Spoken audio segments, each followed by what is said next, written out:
표준서 3장 8절 12절 먼저 읽겠습니다.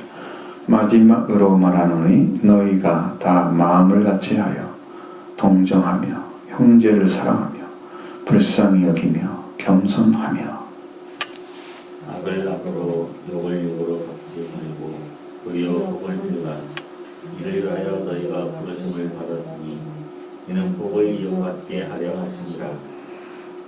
그러므로 생명을 사랑하고 좋은 날 보기를 원하는 자는 혀를 금하여 악한 말을 그치며 그 입술로 거짓을 말하지 말고 악에서 떠나 선을 행하고 화평을 구하며 그것을 따르라. 같이 주의 눈은 의인을 향하시고 그의 눈은 의인의 간구에 기울이시되 주의 얼굴은 악행하는 자들을 대하시느니라 하였느니라. 아멘.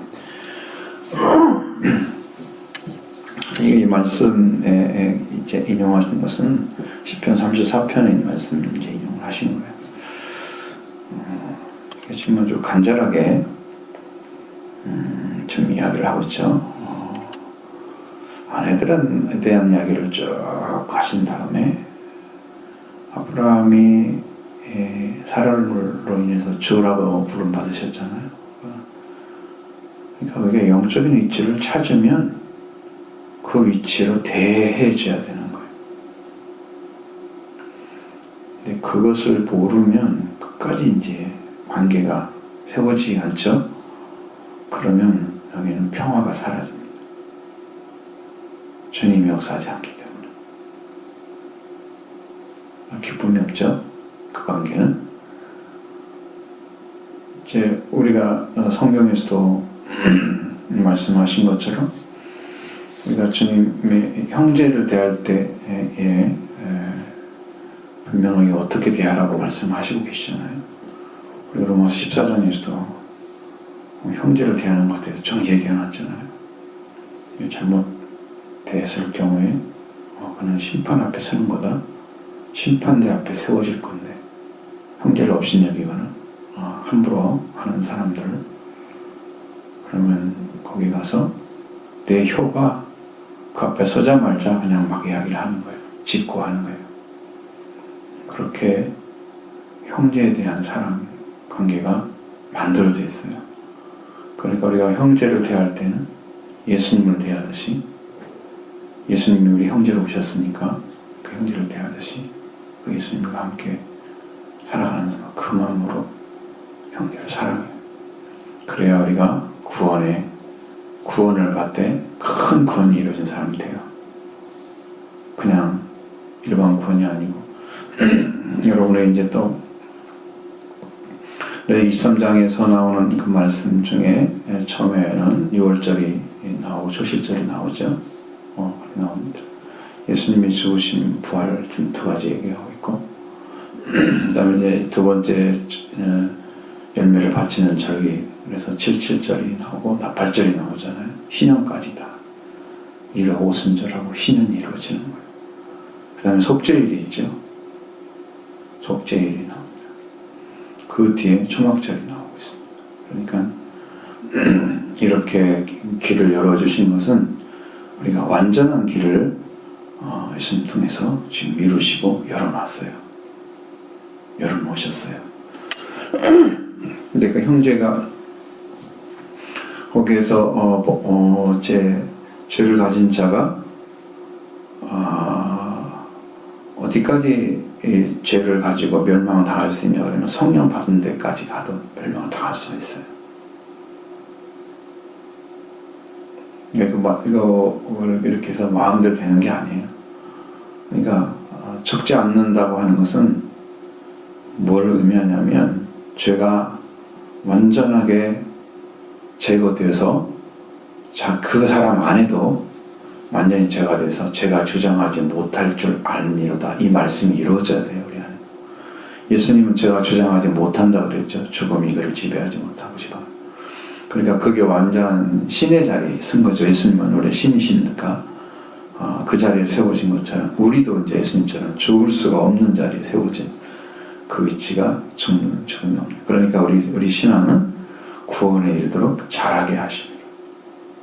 그 전까지는 그러니까 배신하지 않고 6월절만 지나서도 구원은 이루어지는데 근데 넘어질 수는 있어. 그 사람들은 초실절까지 가도 오순절을 가고 희년이 와도 넘어질 수가 있는 거예요. 왜냐하면 속죄일이 그 밑에 있는 거예요. 근데 죄가 완전히 사라질 때까지는 구원이 완성된 게 아니에요. 근데 만약에 성령을 받고 죽음을 맞이해 주님 하나님 나라에 갈 수 있게 됐습니다. 그러면 그 사람은 그 구원 받은 대로 가는 거예요. 그 영광만큼 가는. 그래서 성경에 계속해서 해의 영광, 달의 영광, 별의 영광, 별과 별의 영광은 다르다. 예? 그래서 그 영광이 다른 거예요. 응? 이루어진 만큼 가져가는 거예요. 근데 구원이 완성된다고 하는 것은 초막절이에요. 그간 있어. 성경이 말하고 해요. 바울도 그걸 알았어요. 너희는 하늘의 시민권을 가진 자라고 말씀하셨고 그 다음에 하나님의 권속이다. 권속이 보니까 가족들이었어요. 그 집에 하나님의 가족들이란 말. 이 세상에서 하나님의 아들이 된다. 그것도 굉장한 원래 이제 그게 아들이 이제 가족까지 들어가야 되는 거거든. 사실은 아들이면 그 하나님 가족이 아닌가요? 가족이죠. 근데 영접하는 자에게는 그 하나님의 자녀가 되는 권세만 주신다 그랬잖아요. 이루어진 게 아니잖아요, 그게. 그리고 이제 하나님께 난 자다 그랬죠. 태어나가지고는 완성이 아니죠. 성장해야죠. 그런 날마다 말씀으로 은혜로 영적인 새로운 젖을 먹고 마시면서 날마다 새롭게 변화를 입어가면서 이제 이유식 먹고 그다음에 단단한 식물 먹는 것처럼 이런 관계 안에서 계속 성장해 가야 되는 거예요. 그래서 구원에 이르도록 자라게 하는, 구원에 이르러야 제사장이 되고 왕 같은 세상이 되고 그래서 하나님께서 선택하신 자리에 세우신 자리에 기름 부음 받은 대로 그 역할을 감당하면서 하나님의 뜻을 이룰 수가 있는 거예요.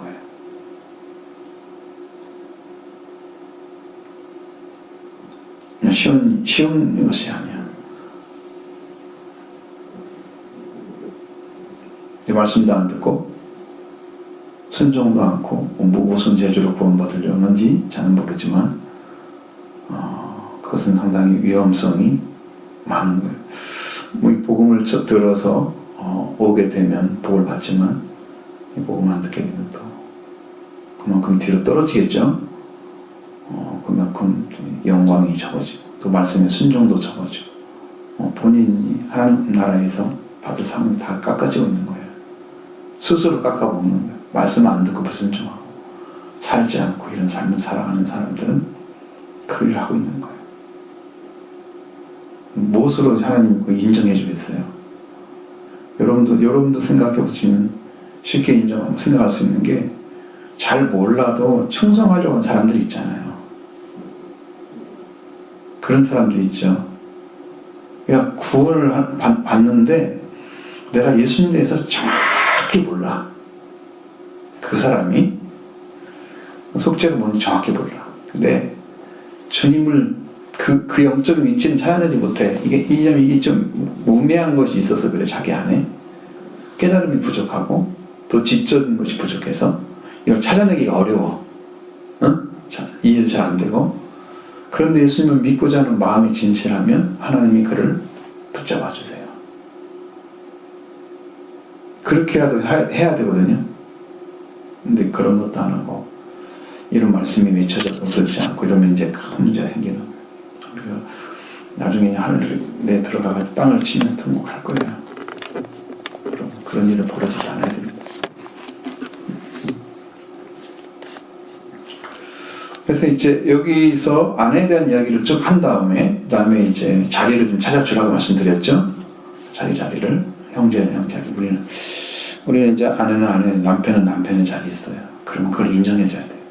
그렇게 되면 그가 이제 살 수가 있어요. 그 다음에 남편들이 연약한 아내와 지식을 따라 동거하라고 말씀하고 있죠. 연약한 그릇같이 그 생명의 은혜를 이어받을 자로 알고 이렇게 연약한 자로 생각하고 그를 받아들여서 생명의 은혜를 이어서 받아야 될 그런 자로 알고 귀히 여기는, 그러니까 아내의 관계가 결단코 온전하게 받아들이지 못하는 관계 안에 서 있는 남자들은 기도가 막혀요. 아내를 바르게 영접하고 바르게 대접할 수 있는 그 하나님과의 관계 안에서 찾아내면 기도가 열려요. 그 사람 아내로 인해서 막히지는 않아. 최소한 그런 길을 걸어가면 안 되죠. 근데 자기 안에 이미 상을 만들어 놓고 아내는 이런 사람이야, 그걸로 딱 못 박아 놓으면 그럼 기도가 막히죠. 그럼 이제 기도가 안 되는 거예요. 그러니까 남편도 마찬가지고, 남편 딱 생각할 때, 아내가 생각할 때 남편이 이런 사람이야 하고 딱 못 박아 놓고 그 사람이라는 이미지를 계속 가지고 떠올리면 그러면 그 이미지밖에 안 가지고 있어? 변화될 관계는 전혀 없잖아요. 하나님만의 소망이 없잖아요. 그런 마음을 가지고 기도한들 무슨 기도가 되겠어요? 그 이미지가 확 바뀌어 있는데. 근데 그 사람 생각할 때, 하나님께 바뀌고 변화되고 이런 사람, 그렇게 이미지가 바뀌어 가져가면서 그 사람이 하나님의 소망이 되면 위해서 기도할 수 있죠. 그러면 살 수가 있는 거예요. 아내도 마찬가지고, 남편도 마찬가지고. 자, 그 얘기를 하면서 마지막으로 이렇게 썼단 말이에요. 연결이 시켜지는 거죠. 마지막으로 어떻게 하라고? 너희는 마음을 같이 하여. 그럼 이게 사람이 마음을 같이 한다는 것만큼 잘 안 되는 게 없어요. 우리가 목회자들 사이에 대화를 해보면 생각하는 방식이나 사고의 그 방식 차이, 가치관의 차이, 신앙이 찾아진 만큼의 가치관을 가지거든요. 근데 가치관의 차이가 천차만별이에요. 그러니까 하나로 만들어서 말하고 지나가기가 굉장히 어려워요. 아주 어려워요. 거기에는 공부도 많이 하는 사람, 학자 같은 사람도 있고, 영적인 사람 별로 없더라고요. 그 사람 없더라고. 근데 또 공부 좀 한 사람들이 좀 있어가지고 생각이 다 있거든요.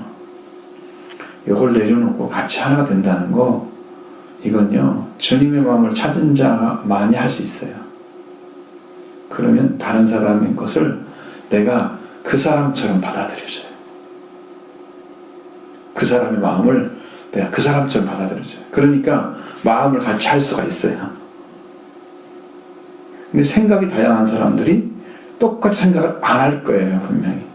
근데 말을 안고 있지만 하라고 하면 다 다르게 얘기할 수 있는 가능성도 있어요. 그럼 이제 오버를 하지 않기 위해서 이야기를 하면 약간씩, 이건 이렇고 이렇게 해서 그렇게 하시죠. 이렇게 하지 양보하는 것처럼. 그러니까 만약에 뜻을 같이 해서 정말 마음을 나누고 생각을 같이 나누고 한다면 목회자만큼 어려운 사람이 없어요. 다 설교자들이잖아요. 자기 생각대로 설교했을 거 아니에요. 깨달을 만큼. 그죠? 다. 근데 주님의 마음을 가지고 하나가 되어져야 되는데 주님의 마음을 놓고 자기 생각 가지고 하나가 안 되죠. 이 마음을 같이 하여. 너희가 마음을 같이 하여. 너희가 다 마음을 같이 하여. 이것은 주님의 마음을 찾아라. 주님의 마음을 찾아야 돼. 그 마음을 같이 해요. 그렇게 되면 이제 마음에서 움직이는 게 동정할 수가 있어요. 심령. 저 사람에 대해서 내가 이렇게 마음으로 맞죠. 관계 안에 세워줘. 동정할 수가 있어요. 좀 어려운 일이 당한 사람이면 마음 아파해주고 도와줄 수 있는 방법을 선택하고 찾고 그렇게 하는 거죠. 그런 것이 생겨. 이 마음이 이게 찢어진 상태는 너는 너보다 안다. 야 무슨 네가 알아서 해. 이렇게 다 찢어져 있어요. 그러니까 동정이라는 말은 이룰 수가 없어요. 나오지가 않아. 마음을 다 같이 하니까 거기서 나오는 거예요. 이쪽은 이쪽. 이 사람이 이렇구나. 이렇게 도와줘요. 동정하고. 형제를 사랑하는 마음. 형제 사랑은 주님이 이루셨어요. 주님이 우리를 형제로 받아들여서 사랑을 이루셨어요. 그래서 너희가 하나님의 사랑을 받았으니, 그러니까 목숨을 하나님께서 화목제물로 예수님 보내셔서 우리 형제를 사랑했으니까 너희들도 너희 목숨을 내어놓고 사랑하는 게 마땅하다. 그래서 그런 거예요. 이게 주님이 그걸 이루셨기 때문에 우리가 형제로 이제 들어가는 거야. 그래서 다른 사람을 사랑할 때 형제 사랑을 하는 거지. 주님이 사랑하는 위치에 사랑해야 형제 사랑이 이루어져. 내가 깨달은 만큼 이루어지 하면은 나밖에 안 돼. 여러분, 이게 대화를 믿은 사람이 이렇게 대화를 쭉 해보면 이 사람이 영적으로 정결함을 입었는데 약간 영이 어두운 사람도 있어요. 그러면 맞기는 맞는 말인데 약간 더 가야 되는데 못 들어가고 있는 그런 상태를 이해하는 걸 제가 여러 번 들었어요. 사람들이 지나가는 얘기. 우리 교회에서는 그렇게는 안 하니까 대화를 꽉 해놓고 얘기하는데 그게 안 되는 거거든요. 그러니까 영이 깨끗함을 받아야 밝게 보여요. 정결함이 완전히 와야 보여요.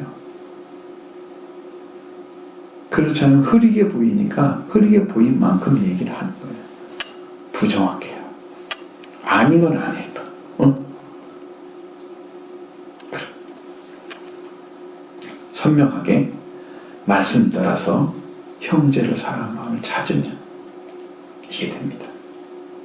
형제를 사랑하고 불쌍히 여기는 마음도 거기서 옵니다.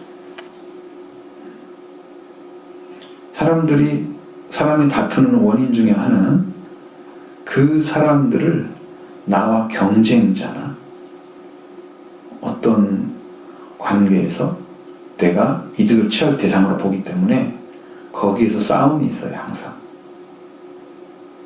근데 불쌍히 여기는 사람한테는 그걸 할 수가 없어요. 내가 도와줘야 되지. 내가 그 사람을 도와줘야 돼. 그러니까 형제에게 이익을 취하려고 자기 욕심점 해가지고 경쟁하고 싸우지 않아. 이런 게 사라져버려요. 저는 사랑의 대상이니까 불쌍히 여겨줘야 돼. 사랑의 대상은 딱 바뀌어버려요. 그러면 마음의 씀씀이가 달라져요. 작은 일에도 주님의 긍휼이 먼저 나와요. 판단하는 게 먼저 나오지 않아요. 무엇이 어쩌면 사람들이 나쁜 게 볼 수도 있는 부분도 많이 있어. 그러면 거기는 판단이 먼저 안 나오고 긍휼이 먼저 나와요. 그러니까 그게 주님의 마음을 찾으면 이게 가능해져요.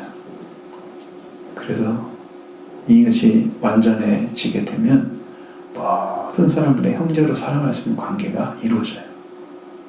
거기까지 가야 돼요. 하나님의 사랑이 온전히 이루어졌느니라. 너희가 하나님의 사랑을 보고 형제를 사랑하면 하나님의 사랑이 너희 안에 온전히 이루어졌느니라. 그 형제 사랑으로 하나님의 사랑이 완성되는 거예요. 그것이 이제 사랑의 완성인데, 여기서 이제 긍휼히 여김도 불쌍히 여김도 바로 거기서 와요. 그리고 겸손도 내가 높은 자리에 있지 않다는 걸 알기 때문에, 왜? 내가 하나님의 은혜를 입지 않으면, 그리고 말씀에 불순종하는 자리에 서 있는 사람들은 하나님에 대한 두려움이 없어요. 그러니까 자기가 높은 자리에 쓰고 있어도 그걸 의식하지 않아요. 그 자기 생각대로 막 이야기를 해버리는 거야. 다음 사람 상처를 받든 뭐든 자기 생각대로 얘기를 해버리는 거야. 그러니까 겸손하지 않아요. 겸손해야 나귀를 타고 가는 거예요. 예수님처럼. 영웅이 아니에요, 예수님은. 구원자로 오신 거예요. 왕이라고 해서 군림하려고 오는 왕이 아니에요. 저희 백성을 그들의 죄에서 구원할 자로 오신 거예요. 백성을 위해서 구원할 자로 오신 겸손하신 왕이세요. 그래서 나귀를 타시는 거예요. 우리는 나귀를 타나요? 말을 타고 싶죠. 보이고 싶죠, 다른 사람이. 멋있게 보이면 저 사람 괜찮아 뭐 이미지 딱 있잖아요. 저 사람 좋은 뭔가 가지고 있네. 저는 내세울 게 아무 없어요. 교회에서도 내세울 것이 없고 교회를 통해서 어디다가 무슨 얘기를 하겠어요. 선 사람 몇 명이나 모여가지고 무슨 얘기를 할 수 있겠어요. 그러니까 아무것도 잘할 것이 없어. 잘한 것이 약한 점만 많아. 근데 하나님은 높이신단 말이에요. 왜? 더 겸손한 자리에 세워서 하나님의 사랑을 완성시켜야 되기 때문에 그래서 낮추는 거예요. 이제 저는 낮은 자리에 서려고 항상 마음 가지고 있는 하나님은 영을 높이셔서 일어나신 당신의 뜻을 이루시기 위해서 지금 그런 영적인 회복을 막 이루고 계시는 거거든요.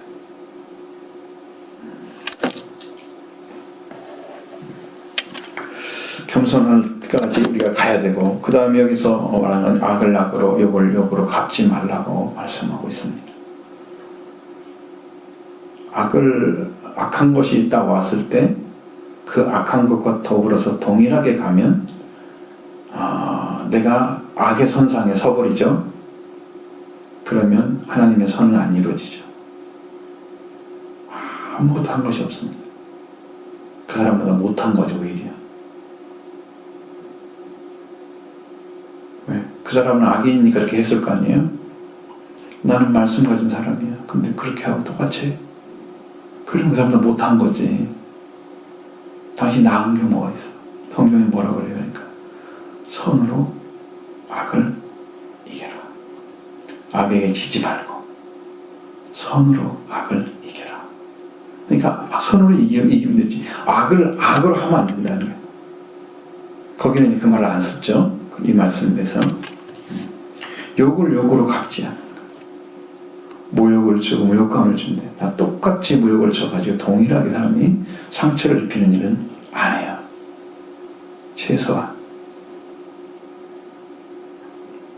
그렇잖아요. 주님이 하신 일이 아니에요.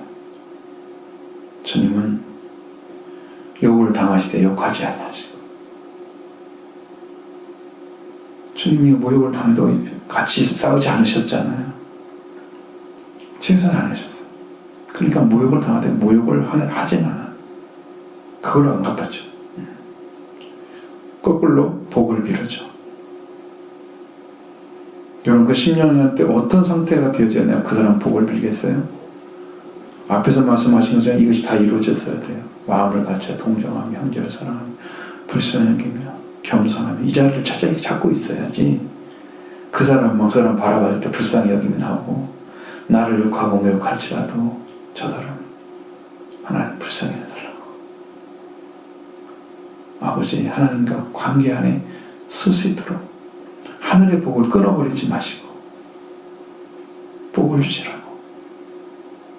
하늘의 복 끊어지면 끝이잖아요. 하나님 관계 끊어지지 않도록. 관계가 세워지는 게 복이고 관계 끊어지는 게 저주예요. 하나님 관계 끊어지면 저주받은 거예요. 저주를 받은 자들아.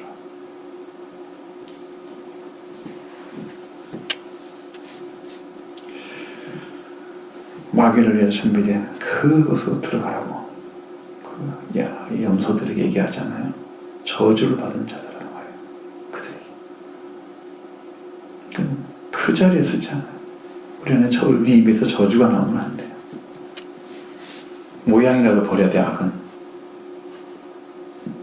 복을 빌라. 도리어 복을 빌라는 심령이 이제 말씀으로 세워졌어요. 그래서 이렇게 합니다.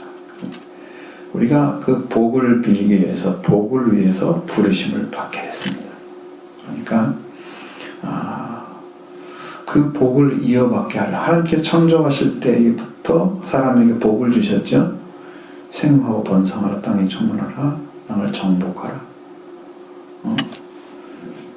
하늘의 공중의 새와 그리고 땅의 짐승과 기는 것과 바다의 물고기 다스리라 하시니라. 말씀하신 것처럼 우리가 만물의 주인으로 그 통치자로 세워졌고 그 다음에 하나님의 씨로 죽지 않는 생명을 가진 아들로 태어난 거예요. 처음부터 복은 그거였어. 하나님 관계 안에서 이루어지는 것들이 죽음이 없는 세계 그리고 왕권을 가진 자였어요. 죄가 들어오기 이전에 주신 복이잖아요. 그 복을 이어가게 만들어줘야 돼. 이 사람들이 저주밖에 하면 안 돼. 멸망받아 마땅해. 그런 사람 한 사람도 있으면 안 돼요. 왜? 하나님의 심정은 이 사람이 잘못해서 다른 사람을 죽이게 됐어. 이미 죽어버릴 거잖아, 이 사람은. 위해서. 그러니까 죄는 엄청 큰 거지, 살인죄. 엄청나게 형량이 높잖아요. 이 땅에서도 다 목할 풀 있는 죄잖아요. 근데 이 생명까지도 지옥에 가면 어떡해? 그러니까 하나님이 용서를 해줄 수가 있는 거예요. 그러니까 너는 이런 지옥에 갈 일을 하고 했으니까 너 지옥 가라 이렇게 하지 않으셔. 그러니까 하나님의 사랑은 역이죠. 역전이죠. 완전 다른 사랑을 가지고 있는 거예요. 그래서 복을 이어받게 해주는 일을 행하기 위해서 그렇게 말씀하셨죠. 그러므로 생명을 사랑하고 좋은 날 보기를 원하는 자는 혀를 금하여 악한 말을 그치며. 악을 악으로 갚지 말아야 되죠. 그러면 내가 생명을 사랑하고 좋은 날 보기. 이게 이제 시편 34편에 있는 그 말씀 안에 이제 인용을 해서 2절 이하를부터 인용을 쭉 해가지고 이 말씀이 이렇게 기록해 놨습니다. 12절 이하죠. 12절부터 14절의 말씀입니다. 이것이 이 말씀이 시편에서 우리가 생명사라고 좋은 날 보기로 한다면 우리 혀를 금해서 악한 말을 그쳐줘야 돼요. 말이 바뀌면은 하나님의 성령이 일을 하세요. 말이 죄의 말을 가지고 욕을 하고 모욕하는 말을 하면 성령이 떠나가서 성령은 악한 영이 아니에요. 거룩한 심령을 찾아가세요.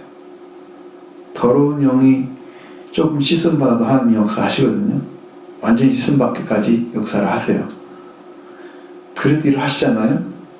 구약에서 보면은 성령이 하나님의 영이 임했는데 하는 짓은 좀 이렇게 완전한 일이 아닌 삼손 같은 사람이 성령이 임해가지고 사람을 뼈다귀 같은 사람을 돌로 막 쳐 죽이잖아요. 몇 명을 쳐 죽이니라. 갑자기 하나님 영이 임해서 그걸 해요. 그게 가능하단 말이에요. 왜? 그 사람들이 하나님 사람이 아니라고 누가 부정할 수 있어요? 그죠? 근데 말씀이 임한 게 아니고 그런 능력으로 사용하실 수도 있단 말이에요. 완전한 게 아니더라도. 그러니까 말씀으로 임해서 온 능력과 권세를 나타내는 방식도 있고 하나님의 능력이 임해서 그렇게 그 사람을 방어하고 참 그런 방식도 있단 말이에요. 하나님께서 치는 방식도. 그러니까 완전한 것은 이제 말씀으로 가는 게 완전하죠. 우리는 우리 입에서 혀가 금해진다고 하면 우리 입에서는 인간의 말이 나오지 않습니다. 인간의 말이 그치는 것이 악을 그치는 거예요. 악한 말을 그치는 거예요. 성령으로 대체해서 성령이 주시는 말씀을 하는 것이 그게 하나님 말씀을 하는 거고 선을 하나님 말을 하는 건데 악한 말은 인간이 가지고 있는 본질적인 속성이에요.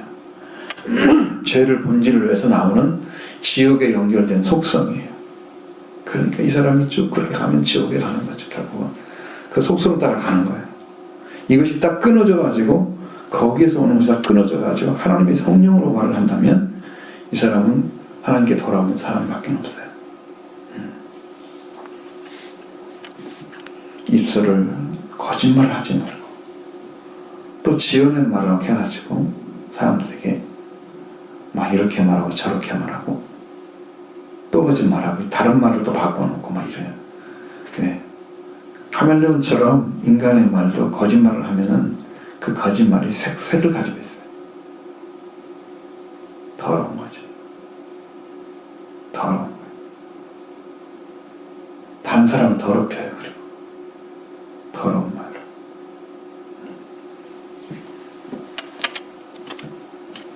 거짓말하지 말고, 이건 말이 끝나버렸으니까 말이 딱 끝쳐지면 다른 말을 못해요. 악한 말을 못하죠. 악을 떠나 선을 행하고 화평을 구하며 그것을 따르라. 우리의 속성이 악이라고 하면은 이게 지금 상처받은 거잖아요. 하나님 말씀으로 돌아오면 상처가 완전히 아물어져서 여러분 선한 말을 가질 수 있는데, 악한 말을, 악을 가지고 있으면요, 악이란 단어 안에는 이게 선한 것이 깨진 것을 말하는 거예요. 그러니까 성하다 그러면 완전하게 충만하게 하나님의 본질로 채워진 게 성하게 되는 건데, 이 성한 것이 거기서 상처를 입게 되면 악한 것이 돼요. 그래서 그거 상처받은 것을 가지고 일생을 살아가면 자기도 받은 상처를 가지고 있으면서 다른 사람 상처를 해뒀죠. 그러니까 하나님 말씀으로 돌아와서 그 상처를 하나님께서 위로와 사랑으로 또 완전히 덮어주고 사랑이 씻어주시고 위로를 완전히 주시면 그게 채워져야 이제 인간은 말 안 해요. 성령의 역사예요. 우리 인간은 전부 사탄에게 이미 상처를 받았어요. 그래서 인간의 말만 가지고 살아요. 부모들도 어릴 때부터 우리가 그렇게 교육받아 왔잖아요. 그 인간의 말을 가지고 가르쳐요. 인간의 삶을 가르쳐요. 인간의 방식대로 살라고 가르쳐줘요. 너는 이렇게 해야 돼. 그러면서 이게 길이라고 가르쳐줘요. 하나님 말씀을 가르쳤다면 우리는 굉장히 유능하고 말씀에 순종하면서 권세 있는 사람이 됐을 거예요. 이 말씀이 아니잖아요. 그래서 악을 가지고 있어요. 악을 떠나서 선을 행하라고 말씀하고 있잖아요. 이것은 우리 심령 안에서 스스로 그걸 해나갈 수 있어야 돼요. 이게 악이다 하는 것을 깨닫고 이 인간의 말을 하지 않는 거예요. 선을 행하고 화평을 구해야 됩니다. 평화를 찾아가야 돼요. 그래서 화평하는 자가 되죠. 화평케 하는 자 하나님의 아들이죠. 영적인 위치에 찾은 거예요. 화평을 구하는 삶을 살아. 그것을 따라 주의 눈은 의인을 향하시고, 의인은 누구에 돌아온 사람이죠. 죄를 사함받고 돌아온 사람이죠.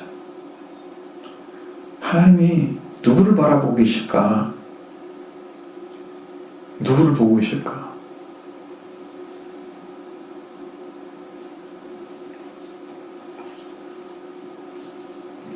주님이 보는 자는 의인을 향해서 보십니다.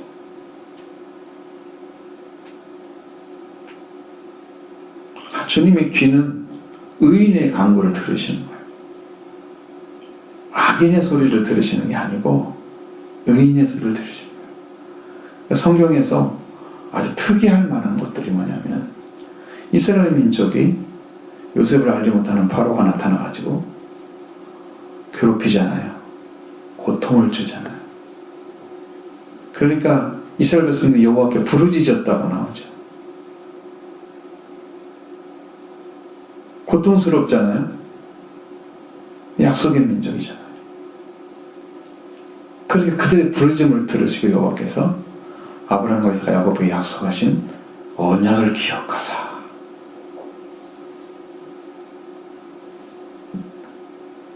왜? 그 전에는 하나님께 기도하지 않았어요. 간구하지 않았어요. 이스라엘 민족이라도. 왜? 살기가 좋았잖아요. 잘 보살핌 받고 거기에 따뜻하게 먹고 마실 게 충분한 좋은 땅에서 살게 했으니까 그들이 그럴 만한 이유가 없었죠. 근데 갑자기 그러니까 간구를 할 수밖에 없는 그 노역에 시달리다가 살 수가 없으니까 한두 사람이 점점 마음이 고통스러워지다가 나중에는 하나님께 기도하죠. 간구합니다. 그 하나님 그를 기울이셨죠. 그러니까 우리의 삶도 하나님의 삶으로 들어가기 위해서 몸부림치는 사람이 기도 하나님 들으시는 거예요. 고통스러운 삶 있잖아요. 하나님 이렇게 해서 이런 삶을 이렇게 살기로 합니다. 그렇게 하는데 주의 얼굴은 어디를 향하느냐 그러면 악을 행하는 자를 향하신대요.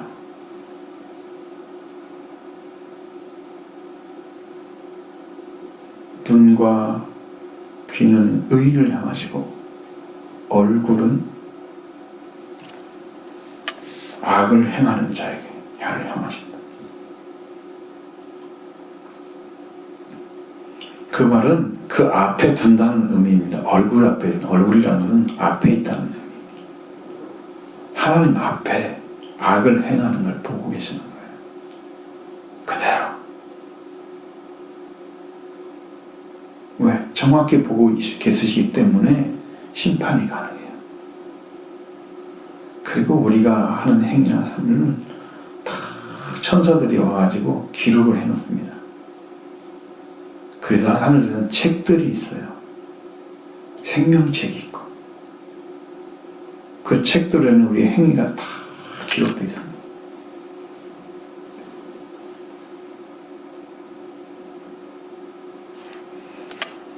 하나님을 향해 있잖아요. 천사들이 지금 다 기록하고 있어요.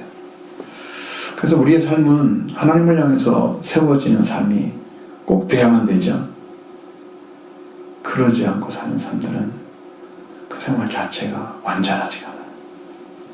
불완전해요. 그러니까 주님께서 우리에게 마지막으로 말씀하시는 것은 처음부터 시작한 것이 너희는 다 마음을 같이 하여. 그러니까 이 주님의 마음을 찾은 자의 삶을 살아가라 이 말이에요. 다른 인간적인 삶을 살지 마라. 이렇게 해야 형제를 위해서 어떻게 살 건가를 알 수 있어 동정하기도 하고 사랑하기도 하고 불쌍하기도 하고 겸손하기도 하고 악을 하고 욕을 하지 않고 도리어 그들의 복을 빌릴 수가 있어. 너희는 이 복을 받기 위해서 우리가 태어난 거야. 지금 삶을 살고 있는 거야. 하늘 아버지와 관계 안에 들어가서 그 복을 누리게 하기 위해서 지금 살고 있는 거야 우리가. 그럼 나부터 그 자리를 살아야지. 내가 복을 받은 자가 돼야죠. 예수님이 여러분의 주인이 되셨으면 여러분 복 받은 자입니다. 산 자가 되게 하셨어요 하나님께서. 우린 복 받은 자예요. 주님이 이미 우리한테 오셔서 그 일을 하고 계시는 거예요. 그걸 믿기만 하면 주님이 너무 기뻐하십니다.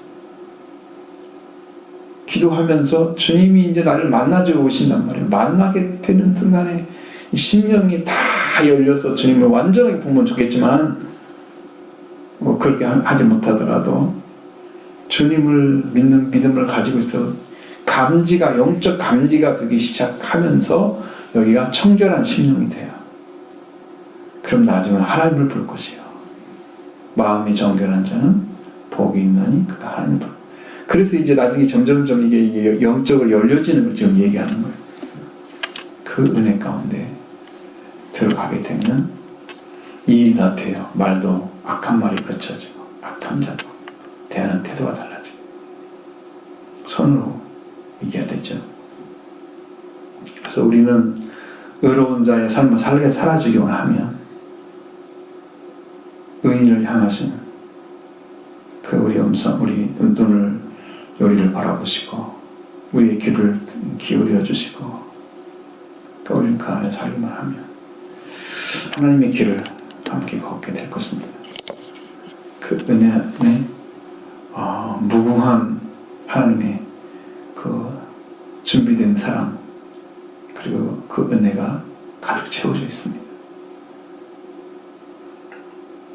은혜와 사랑을 구한다. 그게 중요한 게 아니고 왜 그걸 안 구해? 구해야지. 말씀을 따르지 않으면서 맨 은혜와 사랑을 구한다 그러잖아요. 근데 성경은 반드시 그렇게 되어 있잖아요.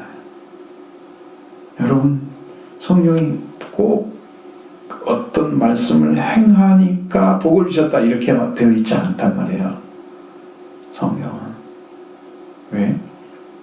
왜 그러냐면 그가 하나님 앞에 무릎을 꿇고 들어가서 그러니까 무릎을 꿇는 자체만으로도 말씀이 지금 복종하고 있는 거예요. 하나님 필요를 알고 있는 거잖아요. 그래서 기도를 하는 거죠. 그러니까 그 사람이 되어지는 그 자리에 서서 하나님을 믿는 믿음이 세워졌을 때 말씀으로 사는 길이 열려지는 거예요. 속죄도 받고 부활도 있고 성령 받는 길이 열어지는 거예요. 근데 이것이 준비 안 된 상태로 말씀만 살아가려고 하는 것은 행위를 쫓기가 쉬워요. 그러니 이게 행위로 완전하게 될 수 있는 것은 믿음이 바탕이 되지 않고는 어렵거든요.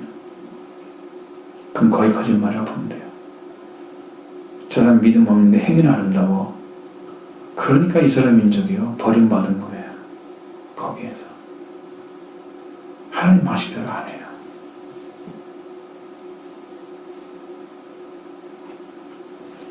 우리는 이제 여기서 이 말씀을 가지고 진실하게 엎드려서 간구하면서 우리의 심령이 지금 어떤 자리에 있는지를 찾고 그 다음에 하나님 나를 어떻게 도와주시고 인도하시기를 소망하면서 그런 기도를 우리는 시간